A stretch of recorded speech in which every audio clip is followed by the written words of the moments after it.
Hello everyone, good morning. कैसे हैं आप लोग? उम्मीद करते हैं आप सभी बहुत अच्छे होंगे। जैसा कि आपने टाइटल थंबनेल पढ़ लिया है, तो जी हाँ, एक बहुत बड़ी आप लोग को बात बतानी है और मुझे भी थोड़ा सा एकदम अजीब सा लगा सुन के। और वो क्या बात है आगे ब्लॉग में मैंने बताया, सो ब्लॉग कंटिन्यू बने रहिएगा। अभी यहाँ पे देव का देखो पेपर दिया हुआ था मैडम ने, और अभी ना बहुत अच्छे से मैं उसको ध्यान नहीं दे पा रही हूँ। ध्यान तो दे रही हूँ पर बहुत अच्छे से नहीं दे रही, तो वो पढ़ाई में काफ़ी ज़्यादा वीक हो गया। तो मैडम ने कहा था कि इसको आप थोड़ा सा ध्यान दीजिए, कुछ ना कुछ ऐसा लगा ही था।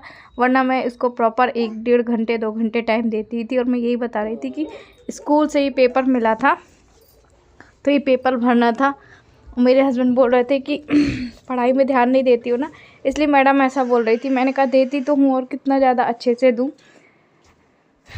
जब दिमाग में 100 तरह की बातें चलती ना, तो किसी एक चीज़ में हम प्रॉपर ध्यान नहीं दे पाते। कोई भी हो, मेरी जगह कोई भी हो, और यहाँ पे अगर कुछ भी मैं कर रही होती हूँ ना, तो मेरे शिप को आगे आना होता है। और जहाँ मोबाइल लगा हुआ है वहाँ तो है ही। ऐसे ही कल ना ट्राईपॉड लगा हुआ था, शिव ने पकड़ के ट्राईपॉड को खींच दिया, तो वो फट से टूट गया। यहाँ पे मैं अभी कुछ कर रही थी, अपने सेकंड फ़ोन से काम भी करते जा रही थी और देव को पढ़ा भी रही थी। ये दो चीज़ें होती है मेरे साथ। अच्छा, मुझे आप लोग को ये बात बतानी थी कि मतलब मैं मायके मुझे कितने दिन हो गए गए हुए, नहीं गए हुए, 2-3-4 महीने तो हो ही गए होंगे कि मैं बाहर नहीं गई हूँ। ननद की शादी का निमंत्रण देने गई थी, पर अभी का मेरे ससुर जी देने गए थे, तो मेरी कोई बातचीत वहाँ पे हुई नहीं। पहले देखो, पहले मुझे पेन था, उसके बाद लड़ाई झगड़ा, ये सब चीज़ों चक्करों में गई नहीं। फिर डेंगू था, आप लोगों को तो पता ही है ना। तो पता नहीं अचानक से मुझे ये बात पता चली, और ये कब कैसे हो गया ये भी नहीं पता चला।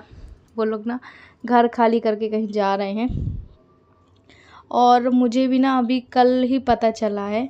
थोड़ा सा अजीब भी लग रहा है कि अचानक ऐसा क्या हुआ क्या नहीं हुआ।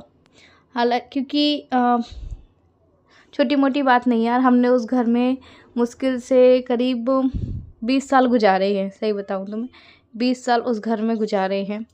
आज तक ऐसा कुछ नहीं हुआ, अचानक ऐसा क्या हुआ वहीं जाके पता चलेगा। तो थोड़ा सा अजीब भी लगा सुन के।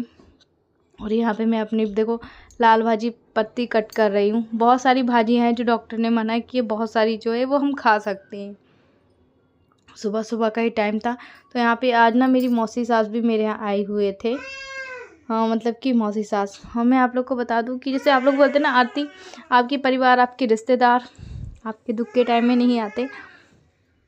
मेरे क्या किसी के भी ना दुख के टाइम में कोई भी खड़ा नहीं होगा। ये मैं ओपन चैलेंज दे रही हूँ, ओपन अपनी बात से इसीलिए कह रही हूँ क्योंकि आज की स्थिति ऐसी ही है। किसी के पास टाइम नहीं है इतना कि आपकी कुछ मुश्किल की घड़ी में कोई भी खड़ा रहे।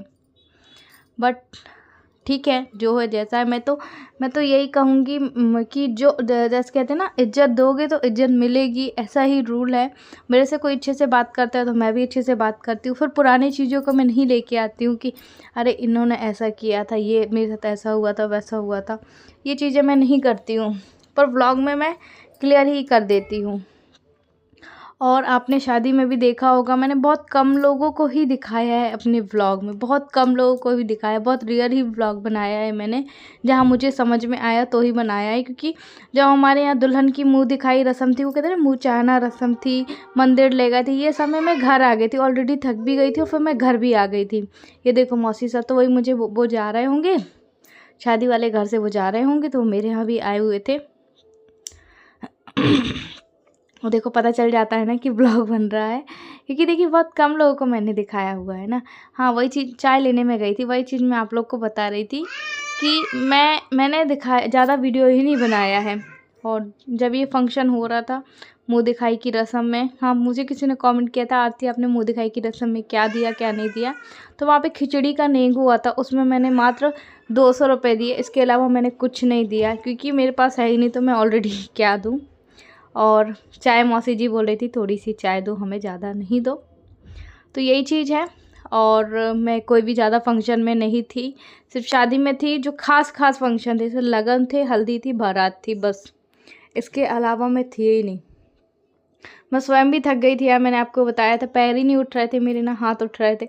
अभी तो फिर भी ठीक है, बट कमर का पेन है, अभी दर्द है। तो वही मुझसे मौसी पूछने आई थी कि अभी तुम्हारी तबीयत कैसी है कैसी नहीं है।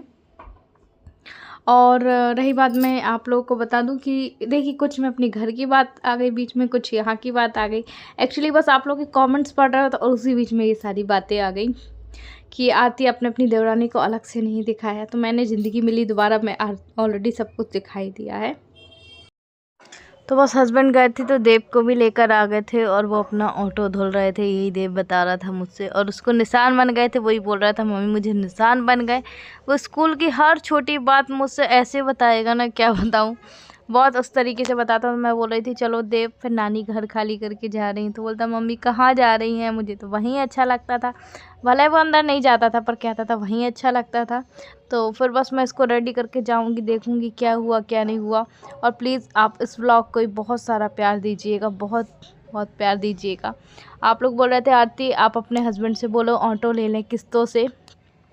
एक्चुअली मैं बताऊं अभी मेरे पास इतना अमाउंट भी नहीं है कि मैं किस्तों से ऑटो उठा सकूं, भले उसकी ईएमआई भरती रहूं, पर किस्तों वाला नहीं है क्योंकि उसमें एक बार में ही 30 से 40 हज़ार देने हैं। उसके बाद फिर आपको स्टोन का बताया, ऑपरेशन बताया, इन सब चीज़ों में मेरे घर वालों से बात तो होती थी पर इतना ज़्यादा नहीं होती थी। और सडनली कल रात को मुझे पता चला, मेरे पिताजी का फ़ोन आया, मम्मी का फ़ोन आया कि, तो फिर मेरे मम्मी का कल पापा का फ़ोन आया तो वो घर खाली करके कहीं जा रहे हैं। मुझे भी अभी नहीं पता कहाँ जा रहे हैं, मुझे नहीं पता।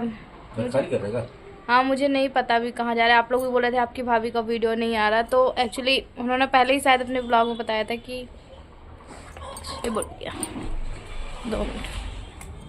तो शिव को मैंने दोबारा से सुला दिया है क्योंकि मुझे आप लोगों से कुछ बताना था। देव पूरा मद्दा करो, देव पूरा मद्दा करो भाई भैया, वरना ये फिर से ना शिव को उठा देगा। और मैं आप लोगों से यही कह रही थी कि वो लोग घर खाली कर रहे हैं तो पता नहीं कहाँ जाएंगे, मतलब कहाँ जा रहे हैं, कहाँ नहीं, कहाँ जाएंगे नहीं, कहाँ जा रहे हैं, तो वो भी आप लोग को बताऊंगी मैं। और थोड़ा सा ना मुझे अजीब भी लगा सुन के ऐसा अचानक, और अचानक ही मुझे पता चला। और एक्चुअली मैं आप लोग को बता दूँ आज कितनी तारीख है, आज जैसे 4 तारीख हो गई और 27-28 को हमारे यहाँ शादी थी। ब्लॉग ज़रूर मतलब मैंने लेट एडिट करके पब्लिश किए हैं। और रही बात मेरी तब से ही बात नहीं हुई, मतलब 25, 26, 27 का 17, 18, 17 को शायद मैंने सोनोग्राफी कराया था, उसमें पता चला था कि मुझे स्टोन है। तब से ही मेरी कोई बात नहीं हुई, वहाँ पे कोई भी बात नहीं हुई।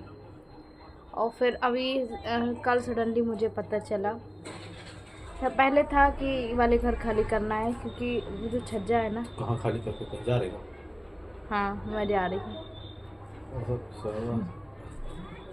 मुझे नहीं पता यार, मेरे हस्बैंड बार बार ताना दे रहे हैं कि हाँ तुम जा रही हो घर खाली करके। मैंने कहा मैं क्यों जाऊँगी,